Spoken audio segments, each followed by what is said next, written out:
fashion, warped this story to be about herself and created a bunch of animosity from a lot of people. Yeah. And yeah, that's all I need to say about that. That sucks.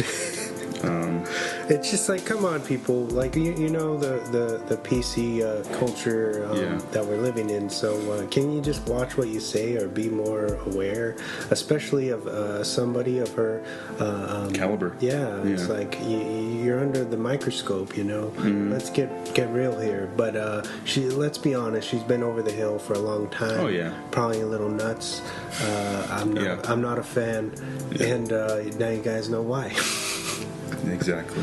But anyway, there you go. moving on to some more positive stuff. Nice. Bruce Campbell has been confirmed that he will indeed be voicing Ash Williams for an upcoming video game. Oh, nice. For Evil Dead. That'd be cool. There's not. He's kind of beating around the bush about details. He probably can't talk about it too much, but it looks to be maybe like a VR kind of experience. Nice. Which is cool. He said it's supposed to be fully immersive into the universe. Nice. So, and also this past Tuesday, the third and final season of Ash vs. Evil Dead dropped. Yeah. So you can get that hard copy. Yes, get it on Blu-ray. Moving on, Netflix has officially renewed the end of the fucking world for season 2. I've never seen that. Yeah, you did. With the characters are kids named after you guys, James and. Oh yeah, that's right. Yeah, okay. It's been a while. Yeah, it has been a while. Huh? Probably a year, maybe. Although Disney let go of James Gunn, he is still releasing a new horror film under Sony's studio. Yeah. I don't think he's directing, but he's, I guess, producing the film. It's still a mystery, but it's slated for a November 30th release date. Nice. This November? Yeah. Oh wow. Because it didn't say 2019, so it's already finished pretty much. Nice. They're probably wrapping up editing or something, and so it looks like Sony is sticking next to James Gunn, nice. Which is why I find it hard to believe that any of the what was he accused tweets? of? Yeah, or the offensive tweets and being.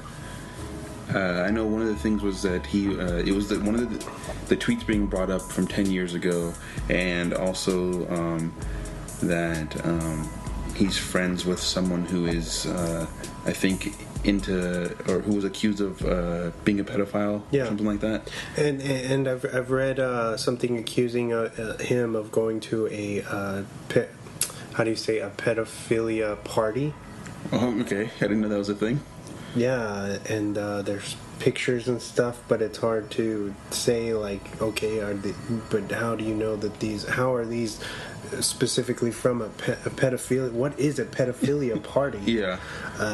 So that's strange. I hope that's not true. Yeah, I really hope it's not true. Because that would be fucking really not cool. Yeah. But you have all these people backing him up, so it's I'm hoping that they're not all wrong. Because there's some big names, and I know Batista's getting a lot of backlash for protecting him. Mm-hmm. A lot of people dropping off of his fan base because of it. But, it is what it is. I guess time will tell whether or not these things are true.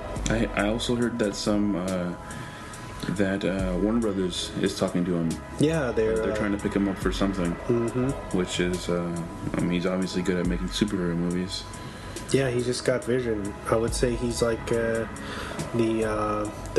slightly more gritty J.J. Abrams. Yeah. Yeah. They both they got that kind of specific type of style. Yeah. Mm-hmm. Well, yeah. Blade turns 20. God dang, that's this crazy. Week. That's insane. So happy anniversary. Yes. Awesome movie. Yeah, it's a great movie.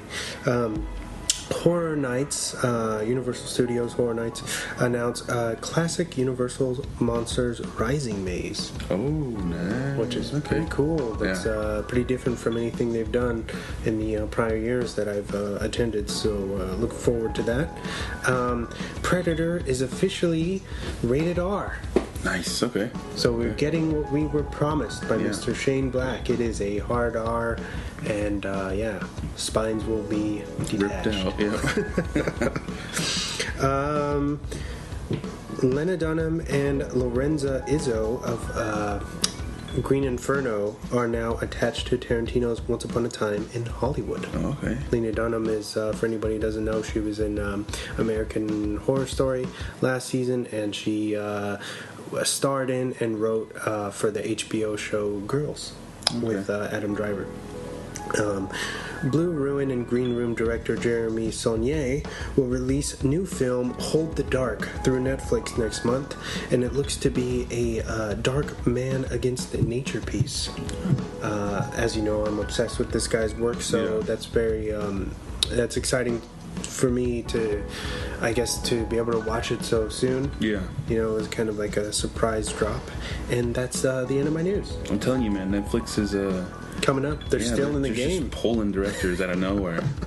And I think that's awesome. And they're getting really big movie stars along with directors. Like Chris Pine's, I assume it's a Netflix movie because Netflix is attached to it somehow. Mm-hmm. But I think that's cool. I can't wait for more stuff. I think David Ayer really pushed for that. He really made it known that Netflix is for the directors. Yeah. And not really worried about keeping their... And when you watch this material, it doesn't feel like Netflix, you know what I mean? It feels like studio movies, like real big budget stuff, which is exciting that they're continuing to go down this path and we get to follow them. Mm-hmm. But with that being said, we'll move on to our weekly Rex. Oh, yeah. And now it's time for the weekly recommendations. All right, sir, I'll let you go first. All right, so my first one is a movie that me and Alyssa just recently saw. I think it's maybe a year or two old. Happy Death Day. Yeah.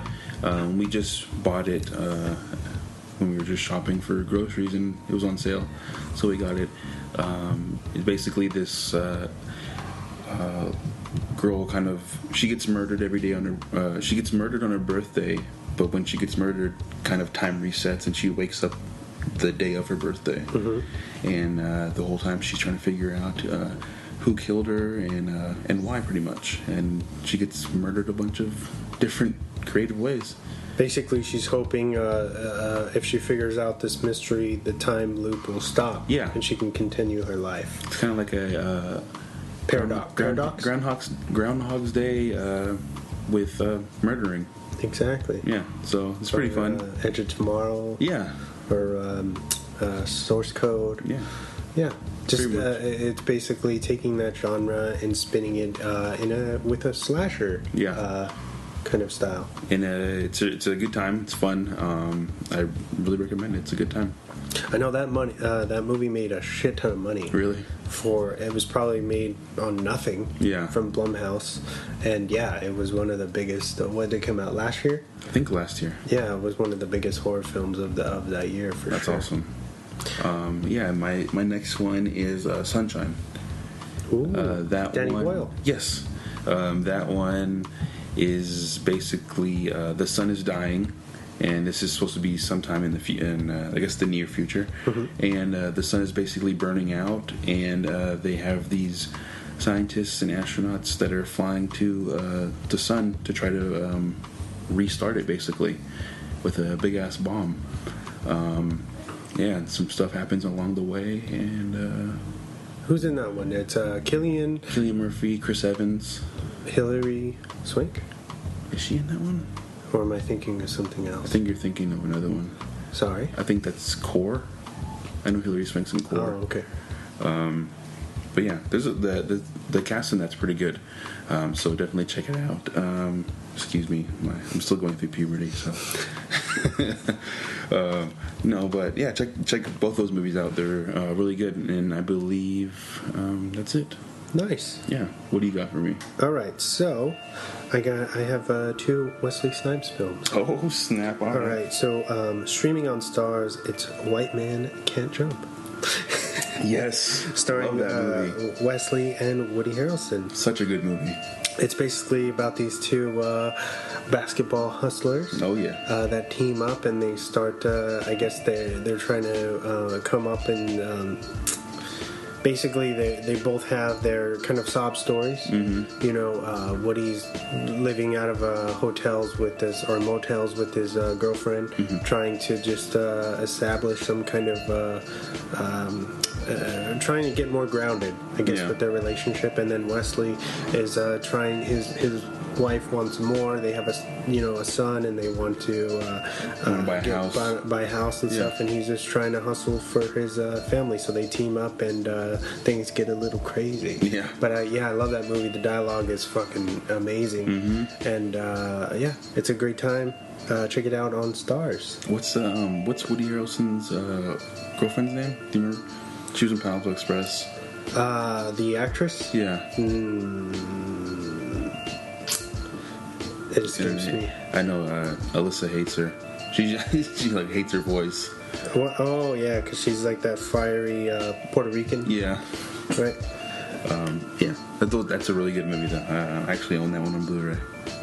So. Oh really? Yeah. I love that movie. Rosie Perez. That's her name. Yeah. Moving on, I wanted to recommend Blade as well, which last time I checked is on Stars now. It's starring Wesley Snipes again and Stephen Dorff. Yeah. It's basically about, for anybody who hasn't seen this movie somehow. Don't know how. I'm a daywalker, mm-hmm. half vampire, half human, basically has all the vampire strengths and none of their weaknesses, goes around and he's a modern day vigilante. Yeah. In the late 90s at least, and he goes around slaying vampires for what they did to his mother pretty much, and he finally kind of meets his match in Deacon Frost, who aims to take him out and take out this like kind of ancient and coven coven of ancestral vampires, however you want to say it, and it's a good time. It's kind of campy, but it's fun and classic, and like I said on REG earlier this week, it set the bar for Marvel. It was like the catapult into what we are, immersed into today. Couldn't agree more. Good pick, man. So check out Blade. And my last recommendation. Oh, we got 3. Yes, is Puppet Master: The Littlest Reich. Oh, okay. I've been waiting for this. I saw the panel at Monsterpalooza earlier this year. Yeah. And it is nothing short of bonkers, man. You want to talk about craziness? It's basically they start you off in the movie. It's 89, right? Okay. And you meet this Nazi who's basically killed off. He's a Nazi puppeteer. He's killed off immediately, but his puppets are kind of sold off into the U.S., right? Mm-hmm. Or all over the world. Yeah. And they, I guess, when they were dispersed from him, they're no longer active.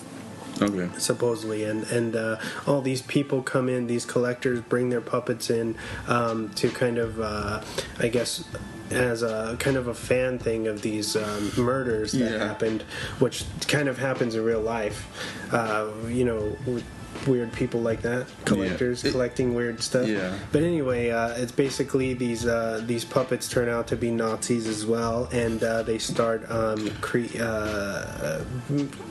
creating chaos and hate crimes. Oh my god. It's the most non-PC film I've seen in years. Oh my god. It takes a lot of risks. It's written by Craig S. Zeller, the guy who did Bone Tomahawk and Brawl in Cell Block 99. Okay. Yeah. So he's a credible guy, and it's fun and campy, and it's a lot better than a lot of the other Puppet Master movies. I don't know if you're familiar with that. I think I've seen the 1 and 2. It's just nuts, man, and the kills are nuts. I don't know if I should be even recommending it because it's so wild and very, very offensive.